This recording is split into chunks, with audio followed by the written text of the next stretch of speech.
No, perché la Ritmo è la macchina che è riuscita peggio della Fiat, e la macchina riuscita peggio è la Ritmo.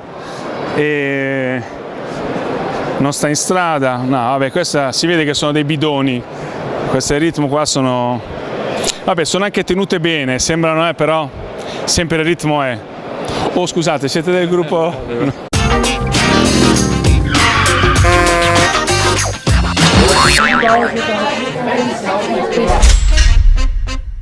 Adesso lasciamo giù le cose e cominciamo subito l'intervista anche quest'oggi.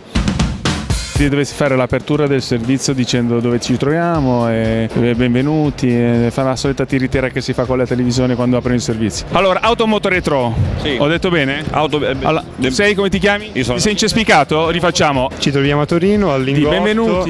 Benvenuti. Diego, attacca questi biondi qua. Buongiorno. È andato alla parrucchiera lei prima di venire qua al salone? Ci troviamo a Torino, al Lingotto. Cos'è, una banca, una gioielleria? No, no, Lingotto Fiere? Lingotto Fiere. Lei l'ha mai guidato una macchina del genere? No, così no. Ho una Delta integrale. Perché lei il casco non lo mette, perché altrimenti cosa succede ai capelli? Che si schiacciano i capelli. Volevo sapere cosa stava facendo. Ho sentito che ti organizzi qualcosa nella sala Oval, se non sbaglio, nel padiglione Oval. Cosa vuol dire? Io organizzo. Devi essere veloce. Nell'altro padiglione organizzo quella che è la parte tuning, si chiama Expo Tuning. Tuning, traduci cosa vuol dire tuning? Venite all'Automoto Retro perché? Faccio un annuncio. Perché siamo appassionati di auto, no. Venite che merita. L'anno prossimo venite, iscrivetevi anche voi espositori, perché?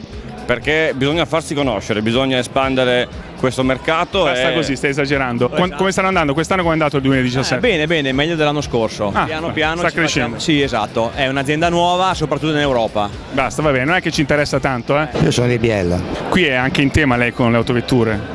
Ho detto una battuta, rifacciamo. Sì, allora, di dov'è lei? Di Biella? Lei dica di Biella, ma no quella del motore, così poi io non la faccio più. Buongiorno, di dov'è lei? Di Biella? No, però devi dire di Biella, ma no quella del motore, perché sennò poi faccio di nuovo la battuta. Rifacciamo. Buongiorno, signora, lei di dov'è? Di Cossato. Mi sembra di averla già vista a Biella, però. C'è qualche correlazione tra la moto d'epoca e la prostata infiammata? Viva Automoto Retro! No, non penso che una volta le moto, non avendo diciamo gli ammortizzatori, le forcelle di oggi, potevano portare quelle cose lì, non penso. Va bene, venite l'anno prossimo anche voi qui all'Automoto Retro perché? Perché comunque sia tutti perché gli fa anni bene alla prostata. E tutti gli anni sono cose belle. E tutti gli anni è sempre migliore. Grazie, arrivederci. Simpaticissimo, arrivederci.